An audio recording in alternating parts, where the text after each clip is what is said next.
जय हिंद दोस्तों, रक्षित खन्ना के चैनल में आपका स्वागत है। दोस्तों कैसे हैं आप? उम्मीद करता हूं कि आप अच्छे होंगे। दोस्तों आज के इस वीडियो में मैं आपको दो महत्वपूर्ण जानकारियां दूंगा, जैसे कि दोस्तों आप पीछे बोर्ड पे देख रहे हैं। सबसे पहली जानकारी मैं आपको दूंगा 8 सीपीसी के लेटर के बारे में। डीओपीटी ने, डिपार्टमेंट ऑफ पर्सनल ट्रेनिंग ने एक लेटर जारी करा है 8 सीपीसी पे। और दोस्तों ये लेटर है 8 सीपीसी के टर्म ऑफ रेफरेंस से संबंधित। भारत सरकार ने, डीओपीटी ने एक्सेप्ट किया है कि हमारे पास तमाम ऑर्गेनाइजेशन से, एसोसिएशन से कुछ लेटर आए हैं 8 सीपीसी के टर्म ऑफ रेफरेंस में सुधार करने के लिए। जैसा आपको पता है, पहले डिमांड करी गई थी कि 8 सीपीसी के टर्म ऑफ रेफरेंस में सुधार किया जाए, जैसे कि अनफंडेड कॉस्ट की जो लाइन है उसे हटा दिया जाए। साथ ही साथ वो तारीख मेंशन करी जाए कि जब से 8 सीपीसी को लागू किया जाएगा, यानी 1/1/2026 की डेट मेंशन करी जाए 8 सीपीसी के टर्म ऑफ रेफरेंस में। तो दोस्तों 8 सीपीसी के टर्म ऑफ रेफरेंस में सुधार करने के लिए कुछ ऑर्गेनाइजेशन ने लेटर लिखे थे भारत सरकार को। तो दोस्तों इसी पर भारत सरकार ने, डीओपीटी ने एक लेटर जारी करा है। ये लेटर मैं आपको आगे समझाना चाहूंगा। फिर दोस्तों एक और मैं आपको जानकारी दूंगा। दोस्तों एक फेडरेशन है, एक ऑर्गेनाइजेशन है इंडियन पोस्टल की। इनके द्वारा एक मेमोरेंडम बनाया गया है 8 सीपीसी का, जिसमें इन्होंने कुछ टेबल्स बनाई हैं, जैसे कि 8 सीपीसी की पे मैट्रिक्स। फिर दोस्तों एक और टेबल बनाई है फिटमेंट फैक्टर की। इन्होंने बताया है कि किस तरीके से 8 सीपीसी में अलग अलग फिटमेंट फैक्टर यूज होने चाहिए पे मैट्रिक्स में। और पेंशन पे सबको एक ही फिटमेंट फैक्टर देना होगा वेतन आयोग को, कितना 3.0। तो दोस्तों इनका मेमोरेंडम मैं आपको समझाना चाहूंगा कि किस तरीके से इन्होंने 8 सीपीसी में डिमांड करी है फिटमेंट फैक्टर की। कुछ टेबल्स हैं जो मैं आपको समझाना चाहूंगा। फिर दोस्तों आप अपने विचार जरूर रखेगा इनके इस प्रपोजल पर। तो दोस्तों ये दोनों जानकारियां आपके लिए बहुत इंपॉर्टेंट हैं, इसलिए वीडियो में आप शुरू से लेकर आखिरी तक बने रहेगा।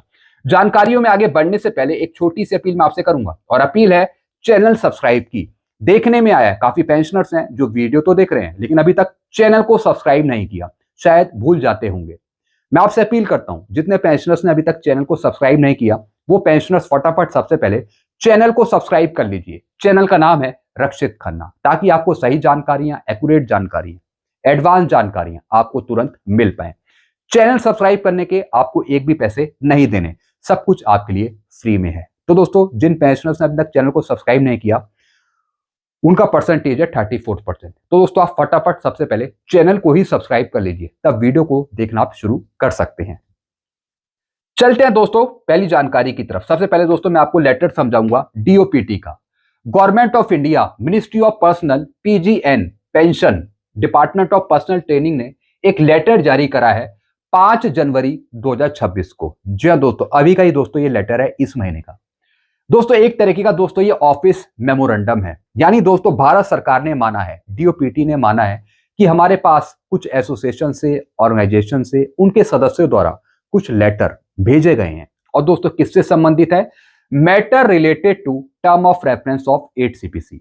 जी हाँ दोस्तों, 8 सीपीसी के जो टर्म ऑफ रेफरेंस जारी करे भारत सरकार ने, तो उसमें संशोधन करने के लिए, 8 सीपीसी के टर्म ऑफ रेफरेंस में सुधार करने के लिए।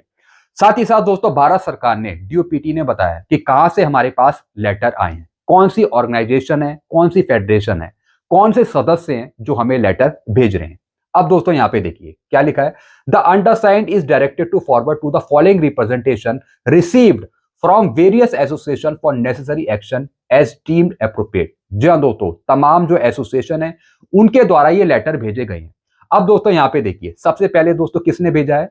13 दिसंबर 2025 को एक लेटर आया है श्री पी गंगाधरा राव के द्वारा। ये वाइस प्रेसिडेंट है coordination committee of central government pensioner association के। फिर दोस्तों एक और लेटर है 30 नवंबर 2025 का। ये लेटर भेजा है डॉक्टर पी मोहम्मद कुंजू ने, ये जनरल सेक्रेटरी हैं association of Kerala government college retired teachers. फिर दोस्तों एक और लेटर पहुंचा है 23 दिसंबर 2025 को। ये लेटर भेजा है श्री पुरुषोत्तम कुमार राघव जी ने, ये प्रेसिडेंट है रेलवे पेंशनर्स वेलफेयर एसोसिएशन के। फिर दोस्तों एक और लेटर भेजा है 14 दिसंबर 2025 को, और दोस्तों ये लेटर है श्री एनएस सुमन जी का, ये आईएफएस रिटायर्ड है, प्रेसिडेंट है society of retired forest officer. तो दोस्तों इन तमाम एसोसिएशन के द्वारा, इनके सदस्यों द्वारा ये लेटर भेजा है डायरेक्ट भारत सरकार को, डीओपीटी को, ताकि 8 सीपीसी के टर्म ऑफ रेफरेंस में सुधार किया जाए। वो डेट मेंशन करी जाए जब से 8 सीपीसी को लागू किया जाएगा। साथ ही साथ नॉन अनफंडेड वाली जो लाइन है उसको हटाया जाए। तो दोस्तों टर्म ऑफ रेफरेंस में सुधार करने के लिए ये सारे प्रपोजल भेजे गए थे एसोसिएशन ने भारत सरकार को। तो दोस्तों भारत सरकार ने यहाँ पे एक्सेप्ट किया है, डीओपीटी ने एक्सेप्ट किया है कि इन पर एक्शन लिया जाना है। अभी एक्शन लिया नहीं है, अभी अवेटेड है, पेंडिंग में है। ये जानकारी इन्होंने लेटर जारी करके आप सबको बताई है कि हमारे पास लेटर पत्र रिसीव हुए हैं 8 सीपीसी के टर्म ऑफ रेफरेंस में सुधार करने के लिए। अब देखते हैं दोस्तों भारत सरकार पेंशन मंत्रालय 8 सीपीसी के टर्म ऑफ रेफरेंस में कोई सुधार करता है या फिर नहीं करता। ये देखने वाली बात होगी आगे। साथ ही साथ दोस्तों इसकी कॉपी इन तमाम एसोसिएशन को भेजी गई है, जैसे कि दोस्तों आप नीचे यहाँ पे देख रहे हैं। तो दोस्तों देखते हैं आगे गवर्नमेंट क्या करती है, 8 सीपीसी के टर्म ऑफ रेफरेंस में कोई सुधार करती है या नहीं करती। लेकिन इन्होंने बात को एक्सेप्ट कर लिया है कि हमारे पास लेटर पत्र रिसीव हुए हैं 8 सीपीसी के टर्म ऑफ रेफरेंस में सुधार करने के लिए। चलते हैं दोस्तों एक और जानकारी की तरफ। जैसे मैंने आपको बताया एक पोस्टल की ऑर्गेनाइजेशन है, फेडरेशन है इंडियन पोस्टल की, उनके द्वारा दोस्तों कुछ प्रपोजल बनाए गए हैं 8 सीपीसी पे। अब दोस्तों इन्होंने डिमांड करी है कि किस तरीके से लेवल वाइज 8 सीपीसी में अलग अलग फिटमेंट फैक्टर डिसाइड होने चाहिए ताकि आपकी मिनिमम पे 18,000 से बढ़कर 54,000 हो जाए 8 सीपीसी में। जी हाँ दोस्तों, 7 सीपीसी की पे मैट्रिक्स में अलग अलग फिटमेंट फैक्टर यूज हुए थे। सिपाही नायक हवलदार को दिया गया 2.57, नायब सूबेदार मेजर उनको दिया गया 2.62, ऑनरी लेफ्टिनेंट ऑनरी कैप्टन को दिया गया 2.67 और दोस्तों जो उससे ऊपर के अधिकारी रैंक थे उनको दिया गया 2.72, 2.81। तो दोस्तों अलग अलग फिटमेंट फैक्टर यूज हुए 7 सीपीसी की पे मैट्रिक्स में। ठीक इसी तरीके से इन्होंने एक प्रपोजल बनाया और कहा है कि 8 सीपीसी की पे मैट्रिक्स में फिटमेंट फैक्टर यूज हो 3 से ऊपर। जी हां दोस्तों, 3 से ऊपर का फिटमेंट फैक्टर यूज हो। अब दोस्तों यहां पे देखिए लेवल 3 है एक सिपाही का डिफेंस में, जिनकी मिनिमम पे है 7 सीपीसी की 21,700। अगर इसमें फिटमेंट फैक्टर लगाया जाए 3 तो दोस्तों ये पे हो जाएगी 8 सीपीसी में 65,100। तो दोस्तों सिपाही को, नायक को और हवलदार को यानी लेवल 3 से लेवल 5 तक इन्होंने डिमांड करी है फिटमेंट फैक्टर 3 की, इनको 3 फिटमेंट फैक्टर दिया जाए। फिर दोस्तों इन्होंने डिमांड करी है लेवल 6, 7 और 8 यानी कि दोस्तों नायब सूबेदार और सूबेदार मेजर इनको फिटमेंट फैक्टर दिया जाए 3.05। ये मैं पे मैट्रिक्स की बात कर रहा हूं, अभी मैं आपको पे मैट्रिक्स आगे दिखाऊंगा जो उन्होंने बनाई है। फिर दोस्तों नायब सूबेदार मेजर इनके लिए उन्होंने डिमांड करी है 3.05 की इतना फिटमेंट फैक्टर दिया जाए 8 सीपीसी में। फिर दोस्तों यहां पर जो ऑनरी लेफ्टिनेंट हो गए, ऑनरी कैप्टन हो गए, ये भी कहीं ना कहीं ऑनरी कमीशन ऑफिसर हैं, इनके लिए डिमांड करी है दोस्तों 3.10 की। और जो अधिकारी हैं ऊपर लेवल के अधिकारी हो गए जैसे कि मेजर, कर्नल, लेफ्टिनेंट, उनके लिए डिमांड करी है 3.05, 3.05, 3.15, 3.15, 3.25 यानी इतना फिटमेंट फैक्टर ये होना चाहिए। जैसे मान लेते हैं कि एक हवलदार की 7 सीपीसी में मिनिमम पे है, कितनी है 29,200। अगर इसमें फिटमेंट फैक्टर लगाया जाए 3 का तो दोस्तों ये मिनिमम पे पहुंच जाएगी 87,600। तो दोस्तों इस तरीके से 3 से लेके और 3.25 तक फिटमेंट फैक्टर यहां पे इस्तेमाल करा है कि ये फिटमेंट फैक्टर होने चाहिए 8 सीपीसी की पे मैट्रिक्स में। यानी मिनिमम पे 54,000 से स्टार्ट होनी चाहिए और मैक्सिमम पहुंचनी चाहिए 8,12,500। ये डिमांड करी है इस फेडरेशन ने। अब दोस्तों इसी पर इन्होंने एक पे मैट्रिक्स बनाई है। जी हाँ दोस्तों, आप यहां पे देख रही है पूरी पे मैट्रिक्स है।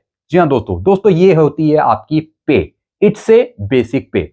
अब इसमें मिलिट्री सर्विस पे अलग काउंट होगी, क्लासिफिकेशन अलाउंस अलग काउंट होगा।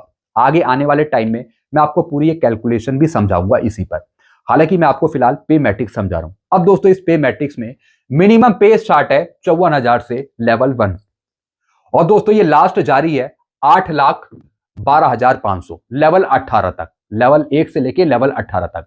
अब इसमें फिटमेंट फैक्टर यूज हुए हैं 3, फिर 3.05 और फिर 3.10 और फिर 3.15 और फिर 3.25।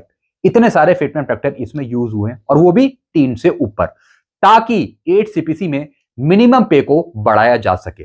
जैसे मैंने आपको बताया 7 सीपीसी में भी अलग अलग फिटमेंट फैक्टर यूज हुए थे पे मैट्रिक्स में, 2.57, 2.62, 2.67, 2.72, 2.82, 2.9।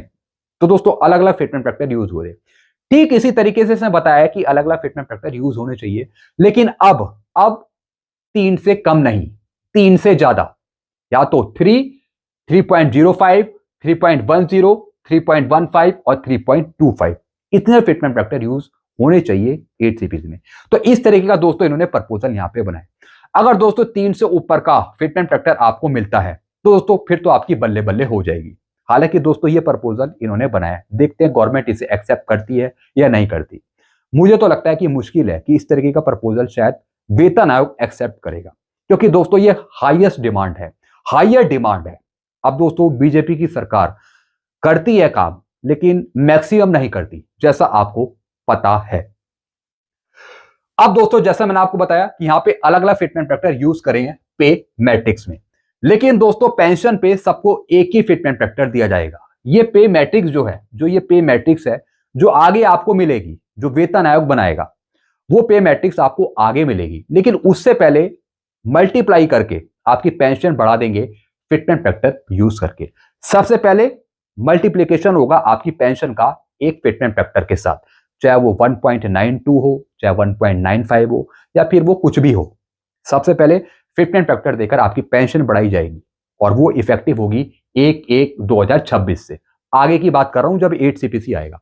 उसके बाद आपकी पे को रिवाइज किया जाएगा। जी हाँ दोस्तों, अब पे कैसे रिवाइज होती है? पे मैट्रिक्स से। जब पे मैट्रिक्स आपको मिलेगी तो आपकी पुरानी बेसिक को कन्वर्ट किया जाएगा 8 सीपीसी की नई बेसिक में, वो भी किया जाएगा जैसे कि 7 सीपीसी में हुआ। जैसे कि आपके पीपीओ भी इशू हुए थे, ई पीपीओ इशू हुए थे 7 सीपीसी के 1/1/16 से। तो सेम प्रोसीजर ये रहने वाला है 8 सीपीसी का। तो दोस्तों मैंने आपको यहाँ पे फिटमेंट फैक्टर की बात बताई कि अलग अलग फिटमेंट फैक्टर 3 से यहाँ पे स्टार्ट किया है और 3.25 तक जाता है। अब दोस्तों एक और टेबल इन्होंने समझाई है, comparative illustration of fitment factor 7 CPC and FNPO proposal. जी हाँ दोस्तों, यानी 7 सीपीसी का किस तरीके से फिटमेंट फैक्टर था और जो इनका प्रपोजल है पोस्टल ऑर्गेनाइजेशन का, इनका क्या प्रपोजल है। अब दोस्तों यहाँ पे देखिए, एग्जिस्टिंग मिनिमम पे प्री रिवीजन, यानी जब रिवाइज नहीं हुई थी आपकी पे, तो उससे पहले आपकी पे थी 6 सीपीसी की 7,000 रुपए। फिर दोस्तों जब रिवाइज हो गई तो दोस्तों फिर हो गई आपकी 18,000, यानी 6 सीपीसी में 7,000 थी और 7 सीपीसी में हो गई 18,000।